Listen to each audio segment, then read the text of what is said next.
Hey folks, it's your boy Flores here with Flores and Friends, Wyatt Flores and Friends to be exact, on my new podcast. Today we're having David DeVaul, a good friend of mine.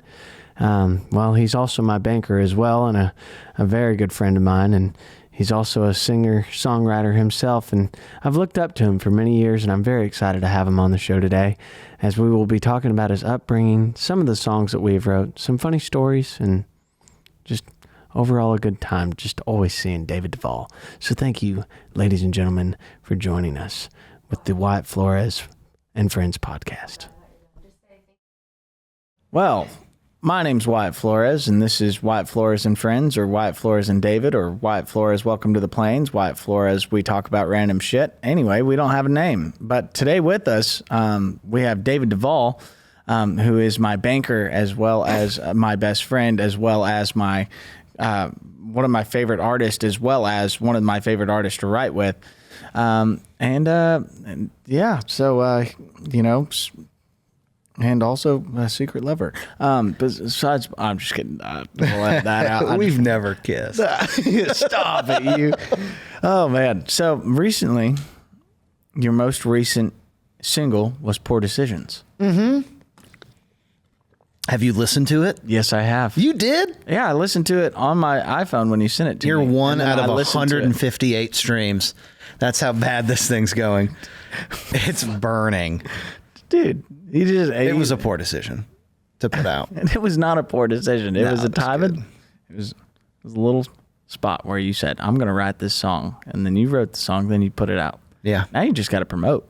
I know. I'm bad at that. I called Andrew Sevener, a mutual friend of ours, as you know. Did you see his? They might not know. And he goes, man, our song Sunny Days is at like 3,000 streams already the first day. And he's like, where's Poor Decisions at? I'm like, it's at like 50. He goes, well, you don't promote anything. Like, I know. Well, did you see him take the Huck 2? Oh, yes. That was... Even Diana liked that, my wife. Oh, dude, it popped up, and I was like, what the? I know. Oh, God. And it's just him and his... if you don't know who Andrew Sevener is... He's got a bunch of stuff in his beard we've yet to identify. Yeah, probably. Pretty much. Is he still bald? Yeah. Yeah. I'll never forget. He can't go back at this point. No, you can't. Yeah. At this point, it's there. It's a done deal. Yes, sir. Kind of hairline. I'll never forget, dude. I left the house for 30 minutes. That's how long I was gone before I got a FaceTime, and he's on the back porch and they're shaving his head. And I'm like, and I thought that I was like the most irresponsible in that house. No, all of them are out there in the backyard just, and I'm like, what the hell is happening? Dude. Wild stuff. It is. But Poor Decisions, I mean, really just all of your songs. I'd love to just talk about a whole bunch of them, but I mean, really, just you as an artist, dude. Like, you're just gifted at writing songs. Like, ever since the first time that I met you, I was like, I can't wait to write with him. But I was scared as hell to write with you. Why? Because you were damn good. And oh, shit. I mean, the first song we wrote was Orange Bottles. I know. Which was like a gift. So I thought of that song, or like the melody. I was writing with artist Tierra at Slate River Ranch, and I woke up at 3 a.m, and I had this which is more like a commercial melody. Which is kind of how like we wrote Family it. Guy song. Big band. Oh my God. Yeah. And I was like, oh, this is great. And then right before I write, I was like, I was just thinking of, I really want to write some like super visual lyrics. Oh yeah. For Wyatt. And it just like top to bottom. Oh, I think it was done in an hour. Oh yeah. And then we were like, well, fuck. Well, because I only had half of the first like 2 lines or whatever. Then you had the standing on the stage and the deer in the headlights. I can't even remember. I was writing everything in like 30 minutes at that point. Because I was scared shitless the entire time sitting in that office just writing. Because, let's see, the first song that I had ever heard from you was Not Sorry. Why Are You Not Sorry? Which is just, I still listen to it. Why are you not sorry? Like, Come on, dude. It's so good. I know you don't. I know it's weird because I'm fangirling over here. And that's always awkward as an artist. But the other one was, oh my gosh. Why am I blanking on it? Oh, Don't Call Me. No, it was. Reconsider. No. Oh, Artist Dilemma. No, it was. This is going You never put it out. You never put it out. It was. It was written. Oh, with I never Sean. put it out. Lay Me Down. Lay Me Down. Yes. I don't know why I blanked so hard on that, but Lay Me Down was literally like. So I wrote Lay Me Down with John Ollier. I wrote Poor Decisions with John Ollier. No kidding. Yeah. And dude, he was opening for the Red Clay Strays. Heck yeah. He's out. Who's he out with right now? I forget, but he's doing well. Heck He's yeah. starting to get some things churning. Dude, I still want to put Lay Me Down out. Under the Covers with Wyatt Flores. Under the covers. Let's go. Whenever that time may happen. I'm hoping it's soon, but man, I mean,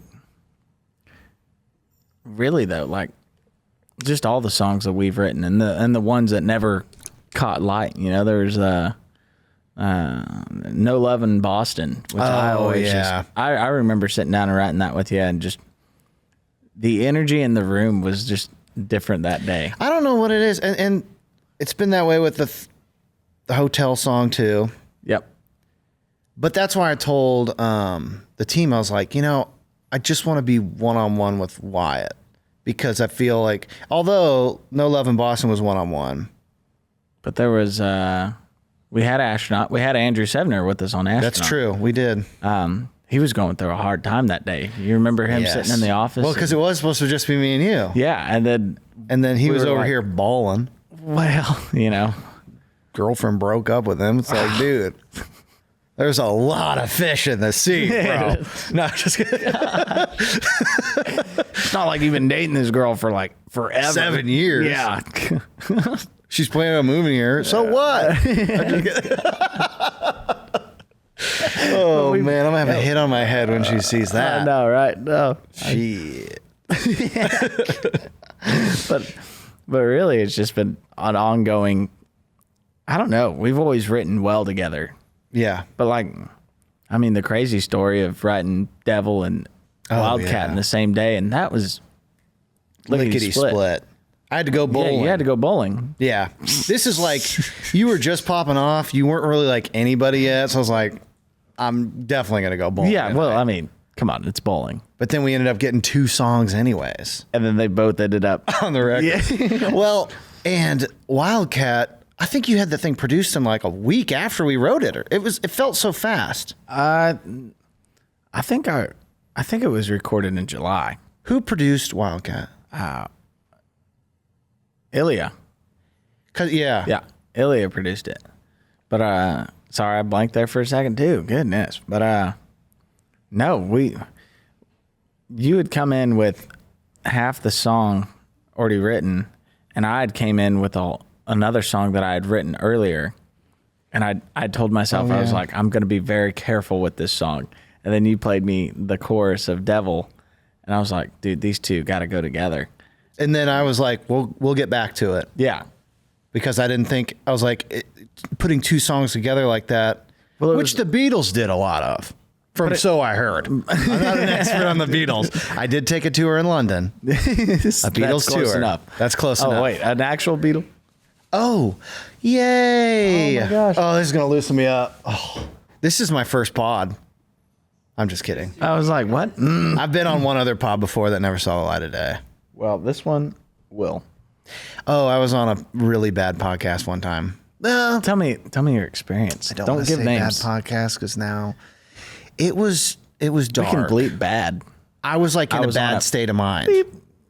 Yeah. Well, no, dark like I was in a depressed state. Oh shit! So you were just like so. And I wanted to get deep and like say things that people have never heard before, like like something really like philosophical, and just change the way that the world thinks. And it didn't work. Oh. It was just really boring, and everyone was like, "Are you okay?" Like, yeah, I just wanted to get deep. So let's not go there. Well, but I want you to ask me a question. Okay. What was it like for you growing up? No, Iowa, right? Yeah, Iowa. On a farm. On a farm. We had horses. We had 2 horses. We had a pony, chickens, potbelly pigs. How many? Which, oh my gosh, this is Iowa. So a potbelly pig, this is a true story, just happened like 2 weeks ago. It'll be a podcast for sure. It's going to be on this one. I know that. This potbelly pig kept going into the neighbor's yard and like, I guess scaring the kids or something. And so this farmer gets mad at that farmer. He's like, keep your potbelly pig off of my property.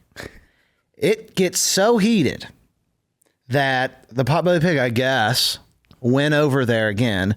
The farmer shoots the potbelly pig. The owner of the potbelly pig goes over and shoots him. Over a potbelly pig. Yes. That's Iowa in a nutshell. Dude. No, but this is a true story. It just happened. And that leads me to that's why my mom was so upset about those pictures. Because she goes, I'm sorry, I was just stressed out. Some farmer just got shot over a potbelly pig. Okay, well, now we need the backstory on your mom getting mad at you for posting a thirst trap. Yeah.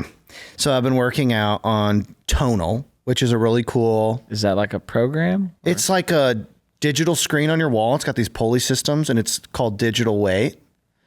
And like, I love it because I don't have to think about what I'm going to go do for my workout today. I go up there, there's a trainer on the screen. He leads me through it. I don't have to change like weights. Yeah. Because it just automatically adjusts to like the strength in your like digital readings. Like it keeps all this data. And so it's just made working out like super easy. Yeah. So I'm like, oh, I'm going to do a year long before and after. And so I hit it hard for a year, and like it was like a big difference. So I posted a before and after. You've also been playing hockey too. I've been playing hockey. Just picked that up, which is a year ago, at 36. Most people do that. Most people like me do. So there's not really anyone like you. Well, I don't know. I'm not going to say that about myself. Well, but maybe. You're one of a kind, David. Yeah. Probably there's probably a guy like me in Alaska, which could segue us back to the Iowa story about what it's like growing up in Iowa. You haven't finished the mom story. Okay, I'll go back to the mom story. We can edit this, right? No edit. I'm as ADD as anybody else. So my mom gets super mad because I posted these pictures. She texts me, she goes, David, what is this? And sends me the 2 pictures. And I go, like, are you upset? Like, do you want me to take them down? Hoping she would say, no. Yeah. This is incredible. You have transformed your body. No. She got upset. And she goes, yes. All the girls are gawking about it at the coffee shop. I'm like, what's the big deal? She just was in a mood. And she was in a mood after I calmed her down. And my dad goes, honey, he's just pumping iron. Leave him alone. He's proud of himself. Like my dad was like, what's wrong with you? Yeah. And she goes, okay, you know what, Dave? I think it was this situation that happened last night. And some farmer shot the other guy over a potbelly pig. That's why she was upset. I guess that's what's happening in Iowa. Yeah. I mean, there was a time, this is, geez, can be morbid. But we were on the school bus and Micah Smith points over at this field. He goes, that's where they're looking for the bodies. This guy, Dustin Hoffman, like, I mean, serial killings in like small town Iowa.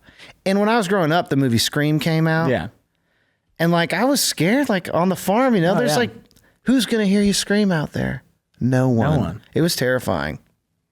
But I grew up pretty much in the middle of nowhere. And I credit that to my creativity. Yeah. Because I grew up with 3 older sisters. They were doing very sisterly things. And I just wanted to go explore. And I had like 5 barns to just like climb and explore in. You know what I mean? Oh, yeah. And I had to just create my own fun. I spray painted a basketball court in one of the barns and like made my own court, playing basketball by myself. This sounds really terrible, but have you ever spray painted the back of a turtle? No, but I had 4 turtles growing up too. You had turtles? Yeah. Michelangelo, Leonardo, Donatello, and Raphael. Those are really long names for some turtles. It's Teenage Mutant Ninja Turtles, bro. Wait, you named them after the Ninja Turtles? I loved. Okay. I don't know their Also, names. a true story. Those are their names. This is crazy. This is how you want to hear a unique story? Yeah. I loved the Teenage Mutant Ninja Turtles growing up. Just obsessed with them. And so we went to one of these like Native American reservations, and my mom bought me a real tortoise shell that I would put on my back and wear it with a belt. And I wore it to church. I wore it to school. No shit. And then when the next year we went back, because I grew out of that one, like most turtles would, and I got a bigger one. And for 2 years, I wore a turtle shell. And no one stopped you? No. You kidding me? A 4-year-old kid with that? Okay, 4-year-old. People thought it was the cutest thing. I thought you were talking like you were like around 8 or 9. No. I was like 4 or 5. It'd be like my son doing it, you know? But everyone was just like, yeah, that's just David in his turtle shell. Yeah. Yep. Moseying on around. Aaron Ratier was actually on here, and just randomly, while he was in the podcast, he had his jersey on, and he started a team called the Turtles. What kind of sport? Oh. It's just a team called the Turtles. By the way, have you met Aaron? No. You should meet Aaron. I know. I've heard his song Benny or something like that. What's this? I Am Ben. Yeah. Yeah. My friend Ben. Yeah, my friend Ben, which is awesome. I love where his head's at. Now, I don't know if I have like the authority to ask, but would you want to be a part of the Turtles team? I could probably throw a good word into the coach, Aaron Ratier. Yeah. I'm fixing to get my jersey. So I would love it. What color is the jersey, though? Green. Purple and green. I knew it. I guess turtles are green, so that makes sense. So what was your favorite turtle then? Raphael, for sure. What makes him the best? He had an attitude. He was kind of like a jerk. He was the tougher, stronger one, but a wild card. Yeah. Which, I always wanted to get in a little trouble. Yeah. I didn't want to, like, Leonardo's the leader. Don't want to be he's like, that guy. oh, God, he's boring. He's so boring. And then Donatello's the tech guy. Michelangelo was the party guy. You're a Michelangelo. Okay. For sure. He loves pizza, and he's funny, just like you. Thank you. And he make has me blush. nunchucks. I don't know how to use nunchucks, But you'd figure it out. You could definitely figure it out. yeah, swing those things around. It hurts. It'd be like picking up a scooter and throwing it at someone's leg. Oh, yeah. Yeah, that shit hurts. This guy at my office. Yeah, he's got a scooter at the office? No, but you're talking about hitting a leg. He borrowed a pressure washer from his neighbor. Yeah. And didn't let the air out and pulled the thing off. And thank God it didn't hit him in the head, but it smoked his leg. He showed me his bruise yesterday. It's just this big and black. I'm like, dude, that was an awesome story.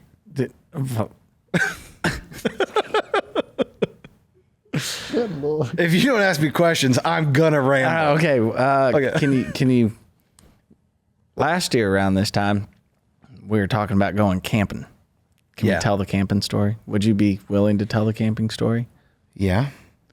Because I still want to make a camping trip with you. Yes. And I haven't done that since forever ago. Well, me and you can be my first camping trip back from this camping story. So this is a dark story, just to prepare anybody out there. I know you said you didn't want to get dark, but yeah, I can go there. I'm over it now. Like I said, I've taken therapy, and I'm better. I'm healing, and I've been healed. But so on my birthday, which I had a string of really bad birthdays. Like birthdays are almost like omened or something. But I've had a good one this year, so that's good. It's getting better. Because, by the way, his birthday's right after mine. That's how last year we thought about going camping. Yep. Didn't get to happen, but we're going to do it this year. Yep. Whenever you're not touring. Well, we could do it while we're on tour. That's true. Yeah. Aspen. That'd be one heck of a place to go. Dude. Tour or camp. So I go camping on my birthday. Everything's going perfect. I've got my bourbon. Smoked a little. Feeling good. And Diana will always freak out about stuff. Like, she's out of her element. She's from LA. So we're in the woods. This is like oh, I love it. And she's a little like on edge, you know, she's screams at spiders and worms and, you know, just freaking out. And so in the middle of the night, she starts screaming, David, something happened. Something happened. I'm like, God, go to bed. I mean, come on. Nothing happened. She goes, I swear, I think I heard a gunshot. I'm like, well, we're in the woods. Like, maybe someone's night hunting. I don't know. But I was just like, you're definitely overreacting, you know? And I kind of fall back to sleep and I'm like, don't kill my vibe. Yeah. Well, that happened. So, she wakes me up again. She goes, you have to check it out. And so I put on my shoes, I go out there and I walk and I do hear some things by a tent, but I wasn't sure if like these people were maybe, you know, fornicating, doing what husband and wife do. Only husbands and wives.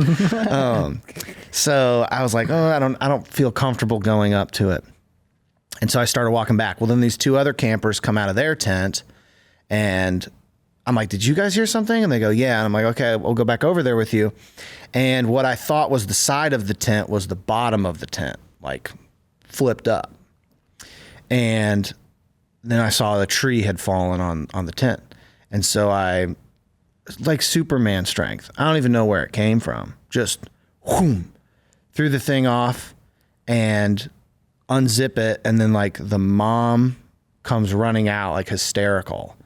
And it was real. I mean, it was like, whoa. I mean, I was almost, I wanted to throw up. The little girl was sleeping in between the two parents and she got, I mean, just, it was bad. And there's like blood everywhere. And then the dad's trying to hold her and he's trying to give her CPR. And I'm like, one of the girls was a nurse. And so she was, you know, helping do the counts and stuff like this. And then the strangest thing was there was a little boy in there too. And he was just like very trying to act like nothing had happened. He's like, Dad, she's dead. Dad, she's dead. And then he's like, Dad, look, a cricket. And it was just a shock. Yeah. Absolute shock. I've never felt anything like that in my life. And I kind of was like almost numb at first too. Like I was sick because I mean, I saw her life just leave, like, cause her legs were moving. I mean, I don't, you know. Yeah. But then I saw that happen and I've never seen that before, you know, like with someone like that. And, well, it's tragic. We called 911. They came and then, I just remember the cop looking at me. He's like, do you believe in God? I was like, yeah. After I was kind of buzzed, so I felt bad. You know what I mean? I'm like, this guy's like really, he's like, well, you need to, you know, if to save that little girl. But anyway, she had passed. And I got back. It was the 4th of July. I'm in this like really shelled state of mind, like very fragile. Fragile temper kind of thing. And like the world's like falling apart, you know, on me a little bit. And so I'd pulled up, we went to the grocery store cause we were going to like maybe go see fireworks or something. And I go in and get some stuff, come back out. And then Dinah's like, man, this person just hit your car. I was like, what? And so I looked at the front of it and then this car's trying to pull in and it honks at me. And I'm just like razzled, you know? So like out of reaction, I punched my car door shut like really hard. And it just, cause I was freaking out. I mean, yeah. And then the girl gets out and she's taking pictures of my place. She's like, my brother's going to come. He's going to find you and all this stuff. And I'm like, now I'm double freaking out. Yeah. You know what I mean? I'm like, oh man. So I like, is this person like going to find out where I live? And like, oh, I mean, it was terrible. So anyway. So did you hit? They hit you, right? Somebody else had hit me, I guess, like in the front. And this car was trying to pull in, but I'm standing in her way of pulling into this parking spot. And so she like honks at me, you know, like get out of the way. Yeah. And then I just freaked out. it was terrible. It was the worst state of mind I've ever been in. So I go to therapy and, which was a cool experience. Yeah. I like therapy and I would love to like be a regular therapy person. I just don't have the time, Dude, I struggle with it too. I mean, I've been making more of an effort to make sure that I go in, but now I've just been on like this learning curve hell, this morning had it today and I didn't even dig through like hard shit. Like honestly, it's more so of just, I'm curious and I'm trying to learn. Yeah. And it's like been fun for me to like figure things out about myself. And then instead of being like, oh, I have so many things that I do. I got shit that's happened to me that, I don't tell people. It'll never see the light of day. But at the same time, I'm also just curious to try and learn. And then it helps me navigate other people as well. you know? And honestly, it just all around a win. Exactly. In my opinion. Well, you ever take those tests like Strength Finders or? I used to when I was younger. They used to do it at all these like FFA camps and stuff, or in school or some shit. But at work, they wanted us to take on like the ENFP. yeah, I forget what the thing's called. Myers-Briggs, maybe, I think. Something like that. Is that about right? Yeah. Myers-Briggs. Fact check me. Boom. All right. Yes. But they would do it so that we understood what this person was. So like, if they react in a certain way, I'm like, oh, I understand them as a person better. Yeah. And so hypothetically, it makes you all work together. Has it made the workplace better? We don't do it anymore. That was the last bank I worked for. Is kind of like philosophy. They were like very into it. But yeah, I think it ultimately helped. And I was really into that stuff. Like I was reading tons of like self-help books or, self-discovery books. And like I was really into that for a while. And then they became a little redundant where I'm like, I feel like I'm reading the same thing. Yeah. So maybe I'm equipped enough to know now, but I feel like I've gotten away from it for a while. So it would be nice to revisit. Come back. Yeah, no, I'm reading one right now and it's on codependency. Codependency no more. Or codependent no more. That's what it's called. I'm highly confused. Do you feel like you are codependent? Oh yeah, definitely. To whom or to what? Well, or what is it? People pleasing, basically. Oh yeah. That's like the easiest way to put it. There's all sorts of ways, but I didn't want to believe it. At first, I was like, nah, this is some bullshit, but I might as well go read it. And then I started reading, and I was like, fuck, that's your boy. Yeah. And then I think, I don't know. You would tell me. You've been doing more research on it, but I'm only like 100 pages in, dude. I just need to not an expert. Get away. Yeah.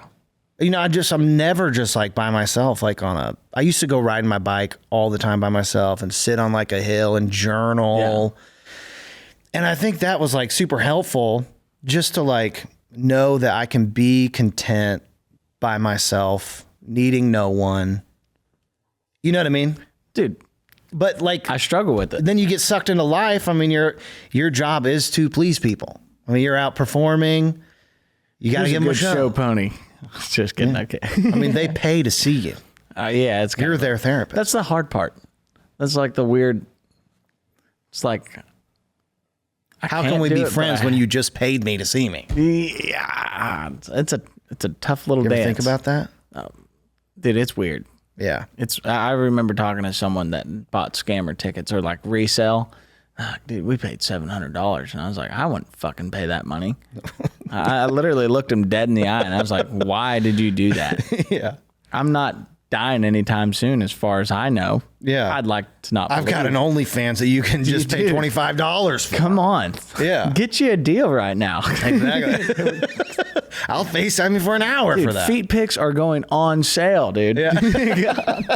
I got great feet. I actually have terrible feet. Do you? Yeah, I've got little tiny pinky toes. Oh, me too. The little peanut toes.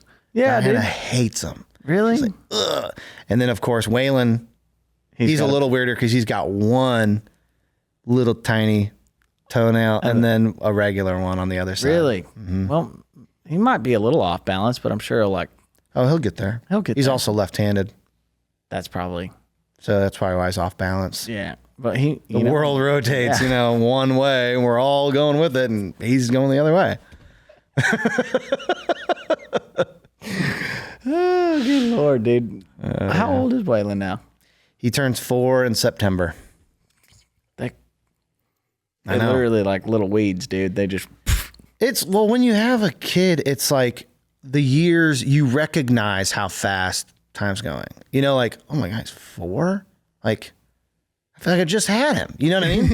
And then he'll be 18 before you know it, and then he's gone. Well, I think I don't have a kid of my own, but like I created this thing, this business, this... Oh, your baby. Yeah, it's kind of like a baby, I guess. You got to feed it and grow into it. And then I have employees. Like now that I look at it, life differently. Like I look at my birthday as like, instead of like New Year's, like for me, it's my birthday off of years. Right. And so I look at it that way. So like, I also feel that same way. 23, I look back and I was like, what the actual fuck? I've lived in just this 1 year, I've lived a life that a 72-year-old man probably couldn't say that he's lived. In just 1 year. Like, it's a weird thing because no one really gets this opportunity, but also people don't realize what that does to a person. Mm-hmm. But it's made me realize how fast time goes. Because after you go past 21, it's, shit starts happening. Mm-hmm. But I think that's what I love about When I Die. The song that we wrote and just, after all it's said and done, did I do it? Mm-hmm. Like, could you sit there and say that you die tomorrow? Do you think you could hang your hat up proud? Yeah. I mean, because I try to give it all, in my job and, balancing my family life and making sure I'm there enough and like being a good dad. And like Waylon loves me, which is like so cool. I mean, I'm giving him time, where he loves me. He's excited when I come home. And then also writing, trying to get in the room and do the best everywhere I go, I'm trying to do the best I can do. Which is always what I loved about you. Ever since I first met you, you step into a room and the room evolves around you because you bring such a presence to the room that it's something that I always looked up to ever since, I first came to Nashville and I met you. I was like, I want to be that guy. Yeah, you should see me in the bedroom. No, just kidding. That's one place I just never figured it out.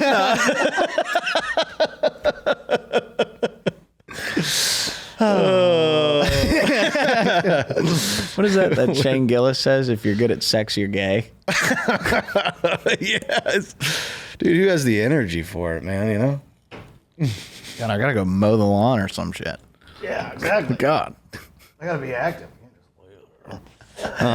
But I do absolutely, I remember, so while I was making this album, you had been on all my other projects besides before I met you on Hudson Session, but I remember I was like, I'm needing more songs and I'm needing this other part because they had, I was after this, a diverse sound. I knew that's what I was after, and I needed help doing so. So they threw me in with these writers that they thought would, and it really did bring life in a lot of directions that I never thought. But I was like, now where do I?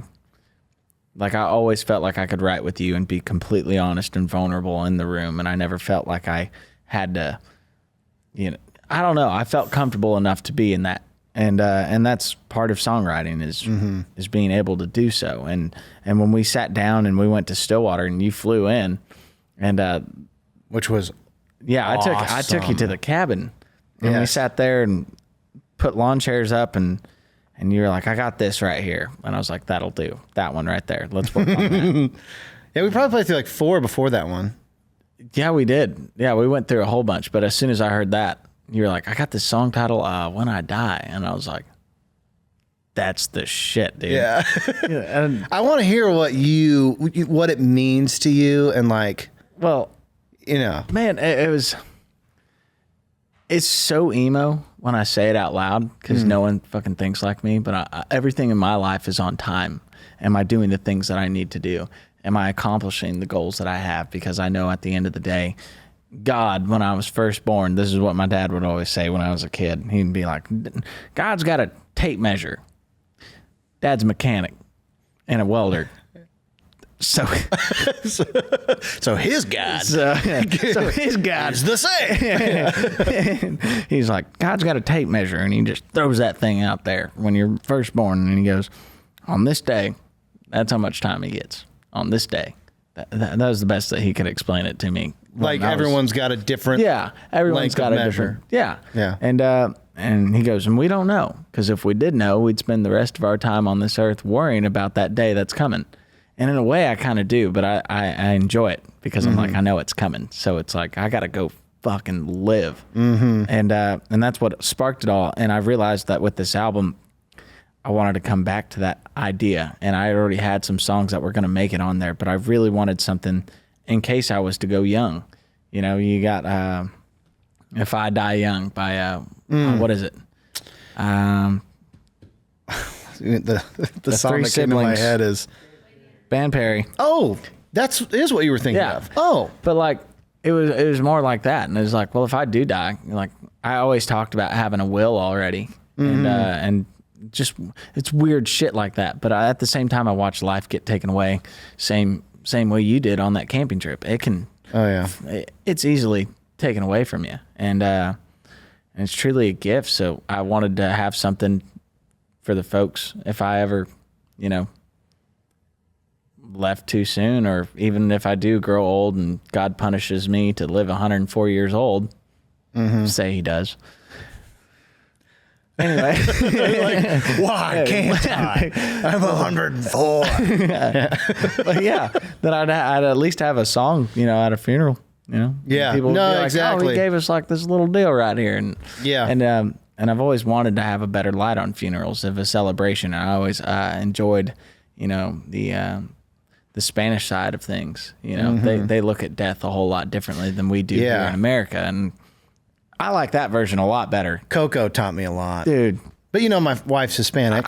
I know, and I played in that movie, and I'm just kidding. You are Coco. I know. Everyone keeps calling me Ice Age baby, but you're really actually Coco. Yeah, but Diana also being So the funny thing was, it's so funny because that's what her mom always says. She goes, it's so funny because we go to the movie theater to see Coco, and they had with her whole family. Yeah. Her abuelita, which is like the great grandma, abuela, abuelo. Yep.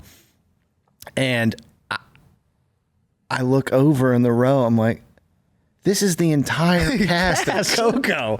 Like, they all look exactly like them. Like, it was like, wow. And they had a little kid named Dolly who, like, I was playing guitar for the family. Yeah. And then Dolly's like, he's 4. He's like, let me see the guitar. And he starts, like, doing some, like, Beatles thing, but he's not, like, really strumming chords, and he steals the show from me. I'm like, this is Coco. This little kid, they're all like, I'm like singing my heart out. Nobody cares. And then this kid just craps through a song, and they're like, oh yeah. Like, gosh, I just needed, I've never had that star power. Damn 4-year-olds. Damn, dude. They are cute. But definitely that side of things, But also, I was 4 once. I had my moment to shine, and I didn't take advantage. I just started acting like a 4-year-old when I got older, and that's how this entire thing came about. Yeah. Well, it's true, because you became like true to yourself. When you were 4, who else can you be but yourself? You know what I mean? Then you start like listening to other people, and then when I was about 23 too, I was like, you know what? I'm funnier than I'm being, but I just need to be myself. Yeah, I mean, whatever that is. It's hard to find, but it'll click.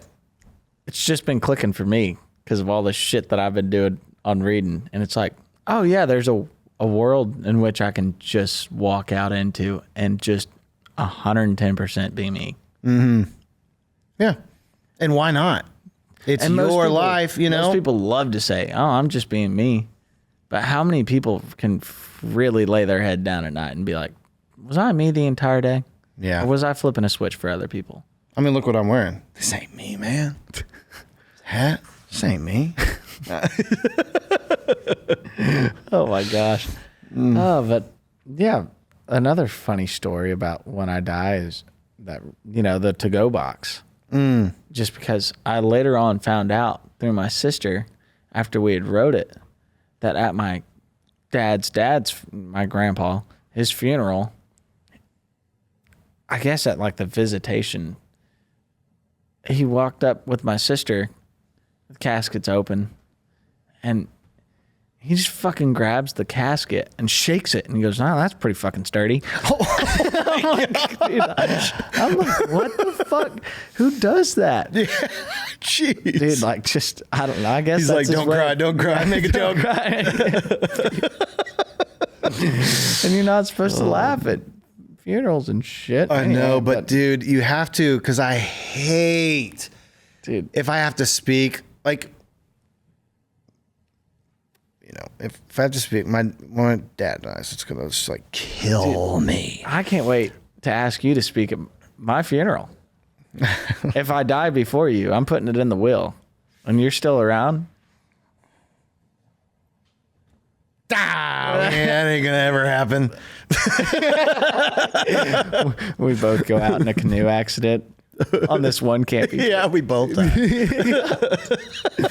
Like, who's gonna do it now? Dude, that'd be funny as hell. Call Erin right here. Get him to speak at the funeral. Yeah.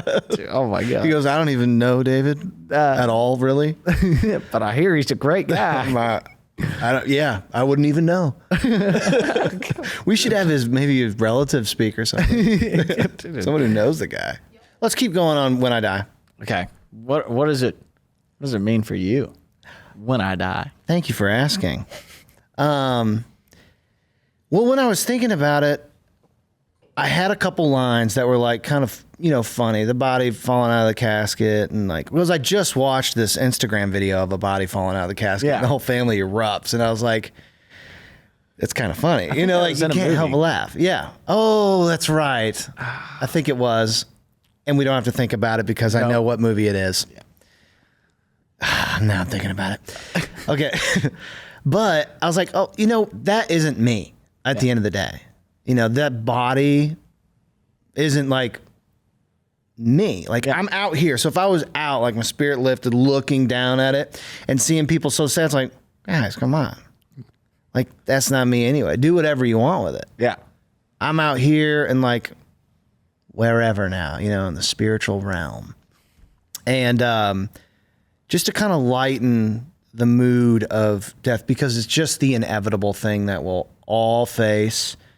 And yeah, it's coming just like your birth, and you're bound to pass. And so like to make people think differently about it, because so many people are scared about it. Nobody wants to talk about it. And yet we're all going to be there. Yeah. I mean, so why not have a funny little song like that kind of lightens the mood.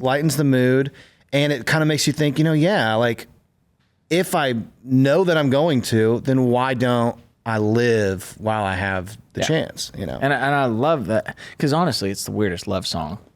Yeah, there's like a love element to it as well. Yeah, because I hope it's you who's right there by my side when I die. Mm-hmm. Or, It's a sneaky little it's love like song. And especially the last little verse, it really ties it in. Mm-hmm.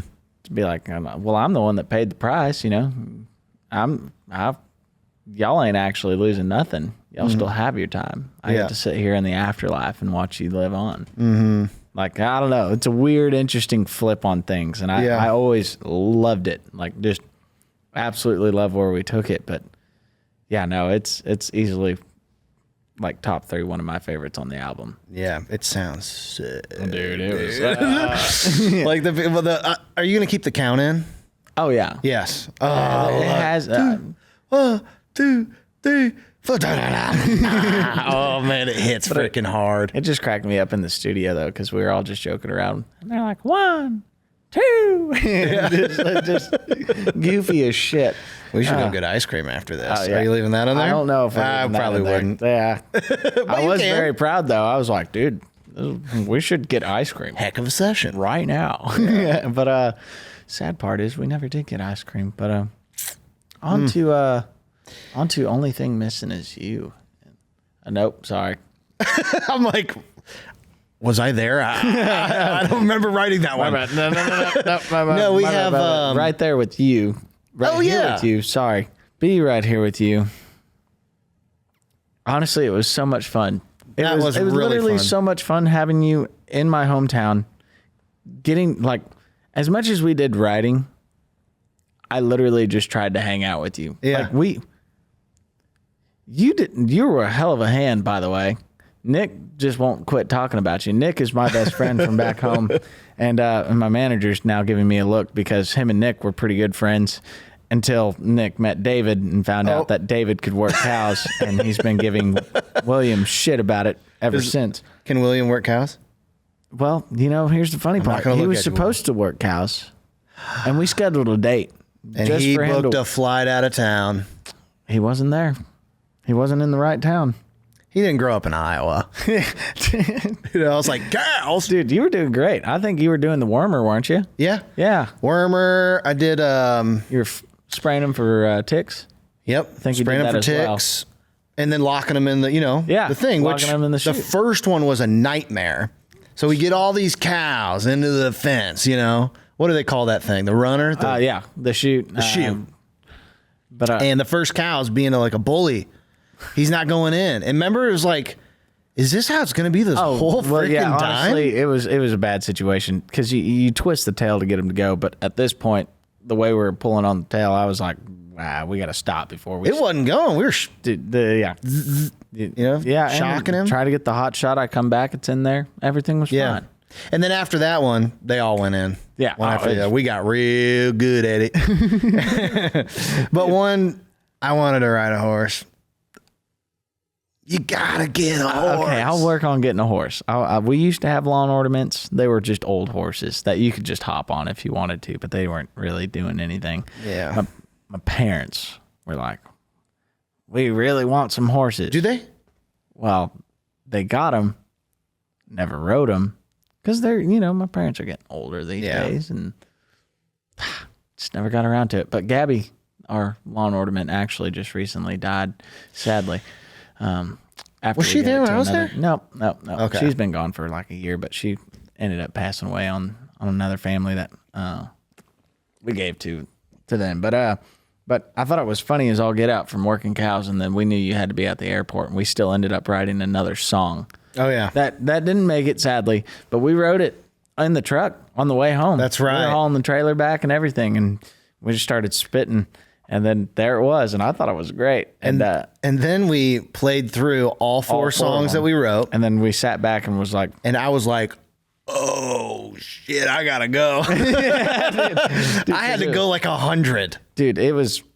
Yeah, When I Die was the first one. Then we did Oh, Susannah. Yep. And then we did Be Right Here With You. Which Be Right Here With You was funny as all get out, just because Nick was there the whole time. Nick was there the entire time. Like, my friends have no idea what the fuck I do. They really have no idea. Yeah. But he was chiming in. Like, he was a good... Yeah, he says he's a writer for a on it. listener. Does he? Yeah, he's like, I spit some bars on there. Nick ain't getting none of it. It was fun to write in front of a listener because you could kind of tell when the melody, we were just searching for that chorus melody, something super simple, but like catchy. And I don't know how many we did. 50, it took us a while. 75. But when we sang that one, it hit right. And he got all giddy. Yeah, he's like, that's the one. Boy. I can't wait for him to see this. This is going to be great. I like that. Yeah. But that one, I mean, we knew what we were walking into. I was like, I want this simple love song of just reassuring someone that builds up walls. Yeah. And it was simple as that. But it turned out to be one of my favorite love songs that I've ever gotten to be a part of, because I'm not good at writing love songs because for the most part, wasn't really in love up until around this year. So, man. Congratulations. Thank you. But if you break up, it's fine. It's not like it's going to be a 7-year relationship or anything, and then she walks out on me like a fret. I'm just kidding. Oh, good Lord. And then the other one, Oh, Susannah. Oh, Susannah. which I had no idea. Oh, Susannah was actually A banger. well, he had told me while I was fixing to record it that there was an other old song called Oh, Susannah. Yeah. Oh, Susannah, don't you? That's why I did it. I didn't know that. I thought you just showed up with Oh, It's Susannah. westerny. It's like Yeah. a western song, and I'm like, that's cool. And then the next line is, "Don't you cry for me." Oh, Susannah, don't you go crying for me. And yeah, that's what I was like, that's cool because I thought it would like people would think of it and. Well, I had no idea. relate. So then when he told me, I about gave you a call. And Oh, was like shit, we're in trouble. oh, fuck, dude. I don't know if you know this, but I definitely didn't know this until 5 minutes ago. And then It's public domain though, yeah. Yeah. Yeah. It's public domain. After 100 years? Yeah. Yeah. Anyway, That thing's an old. That was So- written in the hundreds. if anyone wants, please don't go in 100 years. Just wait. You got 98 more. Yeah. And if you live to 104, you might. No, you won't. No. It's gone. Shit. Do you ever think about like your kids though inheriting your music and like having like a whole, Dude, I didn't even. I'm going to go write a song Estate? about that. Yeah. you know? I have nothing to give you but these songs on Spotify. But mailbox money. That's true. Mm-hmm. That is a good point. Yeah. Then they'll sell it. Yeah. They'll sell. They won't care about it. They're going to call your grandkid. Like, what am I supposed to do with this? Yeah. I don't know what BMI is. Body mass index. Why is he getting paid for a body mass index? What did he do back in his day? Yeah. Oh my gosh. But We're good. with Oh, Susannah, it was, I mean, truthfully, it's that's my favorite off the album, only because of the back meaning behind it of just taking the break earlier this year and having to step away. And I mean, it's more relevant than it kind of ever has been. It's having another moment right now and just trying to put my distance away from it. Well, please don't go. Is having another moment, and I'm trying to put my distance. for real? Yeah, but it's Is it popping again? it's like number 4 on the TikTok chart or some shit. Either way, I found out about it yesterday. Either way, I'm trying to keep my distance because Oh, dude, you'll get beforehand consumed. you get consumed, and then you try and help as many people as you possibly can, and that's what I tried to do. But then the fan base grew so much, and I just kept trying, and then it led to destruction, and I just ended up hating myself because of like the codependency thing and the people pleasing, and really that song, Oh, Susannah, is the fans, the fan base of me just being like, dude, I can't help you with your shit. Yeah. Yeah. Like I wish I could, but I can't even help myself at this point. And Like, it's weird to have a song take a life of its own and you feel so connected to it because you wrote it, you sang it. yeah. But then ultimately that song is its own little being that you can't control, and you think you can. But it's like, no, just let that thing live on. If I speak to you, let that song be it, and not necessarily like me physically or, you know. Yeah, I mean, it's the coolest thing that I get to be a part of their lives as they go down the road and they're listening. But that was just some shit that happened in my life, and it got recorded and put out into the world. At the end of the day, that's all it is. Even though the song has more power than I ever thought it would, because music does have power. Oh, yeah. But it's cool to come back to it, especially with the intro of kind of having like the Please Don't Go intro. It's sick. But then stepping back into it, and it meant the world to me that you got to come in and sing on these songs. I know we haven't gotten to do a duet yet, but that meant the world to me. I told Bo, and it was like the last day, and I was like, hey, so I know we got a lot of shit that we still got to do, but I have one request. Can David like show up and come sing on these songs real quick? You knocked it out of the ballpark in 30 minutes. It was fun. You're having trouble remembering the words for a second, and then you just Took hopped in. off. Yeah, because I only told you When I Die.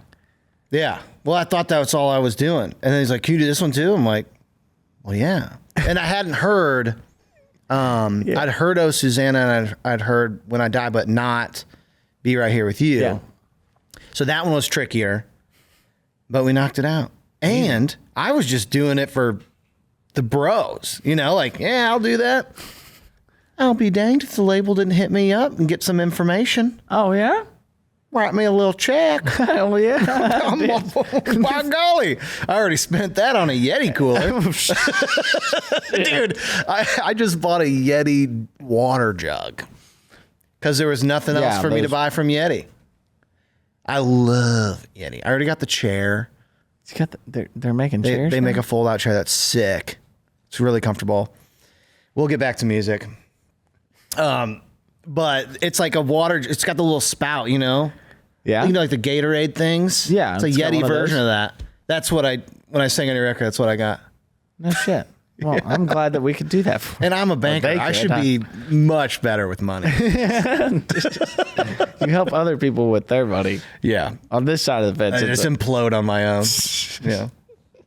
Oh, Susannah. It was my favorite as well. Well, I love When I Die, but like, Oh, Susannah, I'm so glad that song speaks to you in that way, because that's really what I wanted. Yeah. I kind of wanted that Eminem Stan thing, but I'm like, that's too... They'll know where that came from.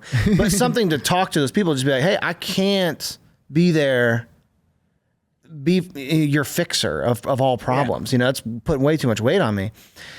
Do you think your fans will hear that song in that way? Or do you think it'll just be the melody? And because I'm curious if that'll actually... I think it'll transfer over, only because of the intro. Yeah. I think leaving the intro in gives them enough information, because it sounds exactly like Please Don't Go. Mm-hmm. And it references it, and then it goes to a different place. Yeah. And it doesn't come back to that. But I think it gives them just enough of a hint. And I mean, I love it because when I sing it on stage, I know it's true. Mm-hmm. Thought I was a savior, but I was a full-on drunken behavior. Mm-hmm. That's just the fucking flat-out truth. Yeah. And that sucks. Does it go well live? Yeah. Mailbox money. No, we're helping people. It's for a cause. Okay, sorry. But that's funny as fuck. No, when we're at shows, it's funny as fuck watching people try and sing the words already. And they're just right. You always see that person out there who's like, oh yeah, that shit.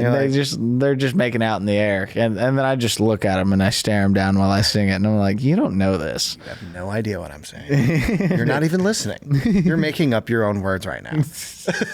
You look silly. But it is. I'm excited. I'm excited to all get out, dude. Oh yeah, dude. Thank you for being a part of my journey as an artist, and being there as a friend and just a brother, man. Absolutely. I love you so much. We're going to bro out. But you mean the world to me. You always can call me.